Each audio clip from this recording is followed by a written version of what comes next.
Good afternoon, everybody, and welcome to another episode of Late for the Party on Anchor FM. I'm your host, Melodious.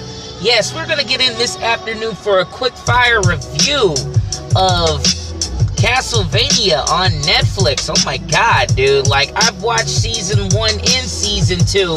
I think I spoke about Season 1, but I went back on it because it's been a while since I've actually watched it, and there were only like 4 episodes, so pretty much I'm going to mash Season 1 and Season 2 all together for this quick-fire review.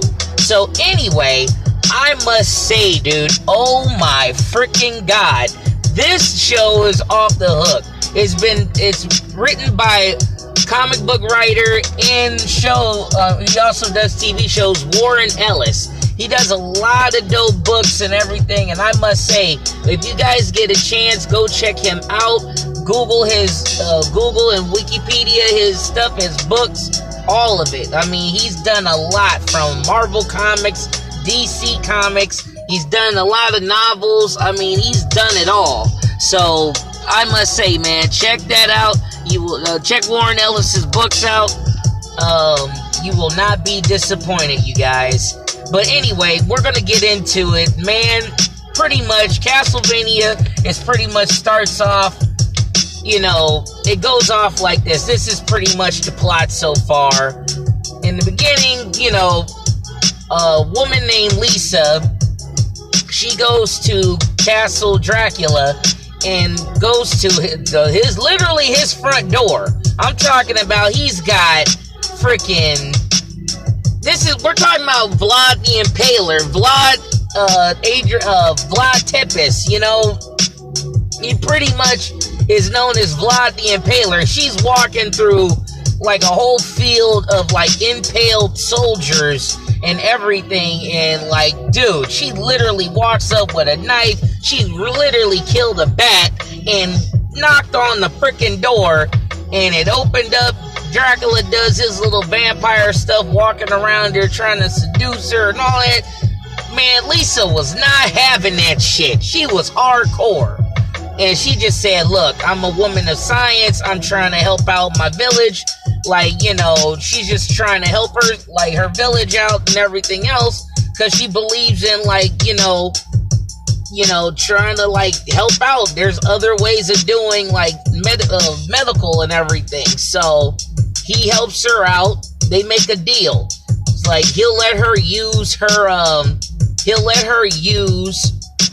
his lab and his stuff to help improve like her medicines and everything else like that, while she made a deal with Lynn, like, you need to walk the earth. This motherfucking vampire, not even a vampire, we're talking about Dracula.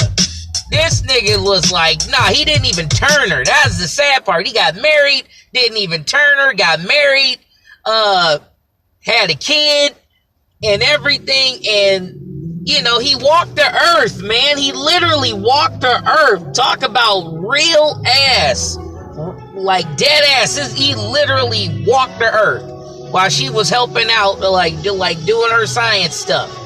But of course, all good things has to come to a screeching halt due to the church, aka I guess it was Christianity.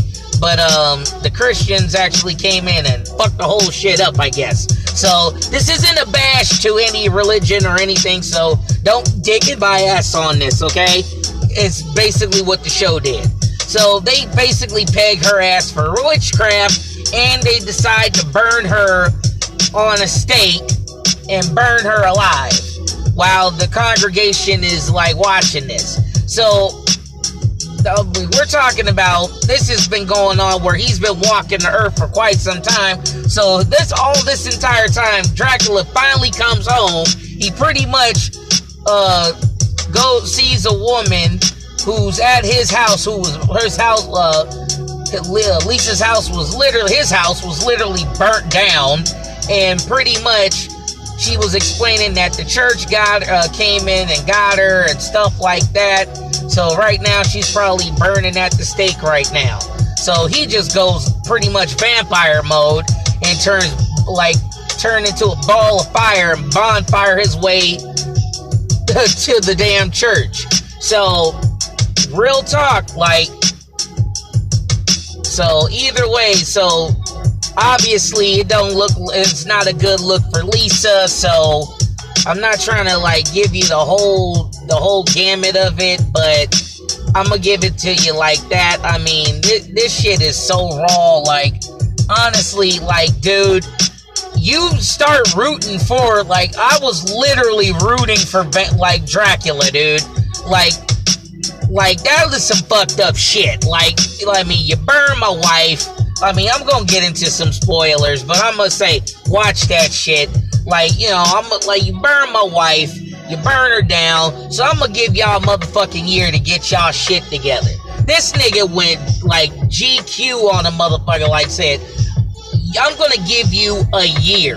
I'm gonna give y'all a whole year to get y'all affairs in orders. Like, pray to y'all God. I'm letting y'all know. I'm giving y'all 1 year. If not, I'm coming back. If y'all don't leave, if y'all don't repent or leave or anything, your ass is getting fucked up. That's all he was saying.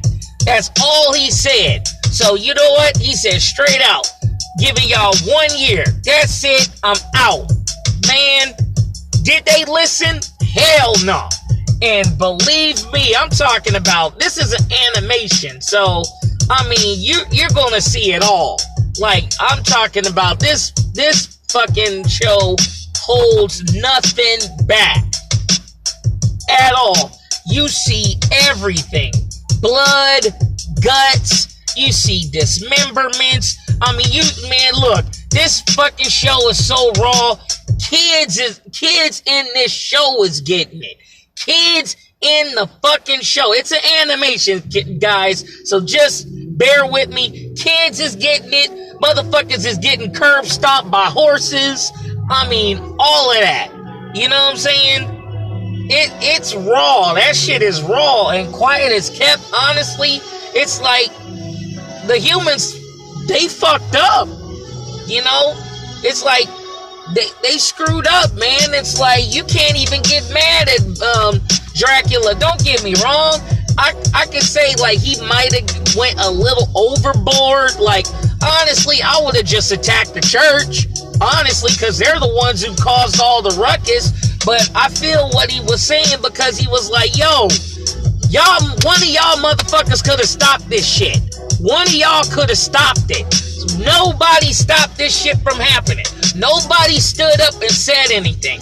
All y'all brought your kids, ate popcorn, shaking Sprite, all of that shit. All of y'all motherfuckers had Pepsis and beer. Y'all were selling hot dogs and shit at this fucking thing, acting like this was a goddamn smorgasbord or something.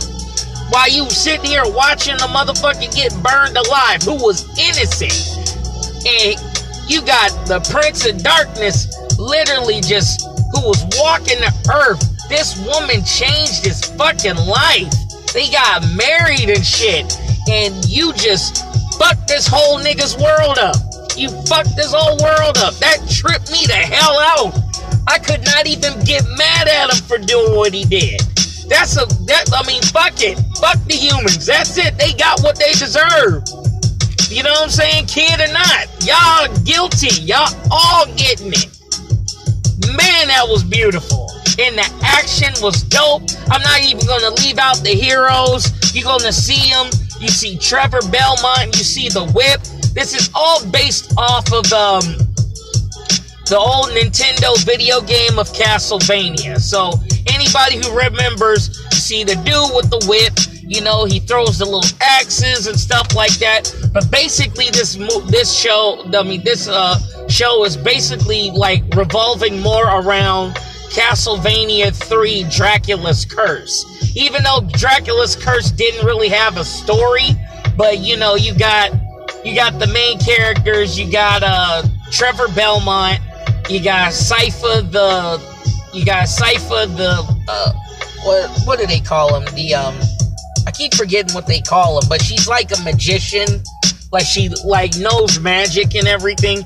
And you got the realest of all realists of damn pills of all time. You got Dracula's son, a.k.a. Adrian Tepes, a.k.a. Alucard, the dopest name on the planet. And if you guys know, Alucard spells backwards is Dracula. And that motherfucker's a badass when he shows the hell up too. So, I'm telling you, action-packed, dope as hell, deep-ass story. You get into a lot of details with a lot of folks. I mean, and it gets real. I didn't even touch on the second season. But quiet as kept, I watched it all down as a whole, and I'm guaranteeing you guys, watch that shit on Netflix. You will not be disappointed. I give it a solid 8.5. That shit is a definitely dope-ass watch. And believe me, it's the first season's mad short, so you can run through it real quick. And then the second season's a little bit longer, but I can guarantee you, you will not miss a beat on all the action that goes on and the deep-ass story that comes with it. So, believe me, you guys, I'm telling you, watch it. Castlevania on Netflix. It's out now. Watch it. You will not be disappointed. Anyway, that's it for the Quickfire Review on Anchor FM. I am your host, Melodious, and as always, y'all, never ever be late for the party and keep that party going.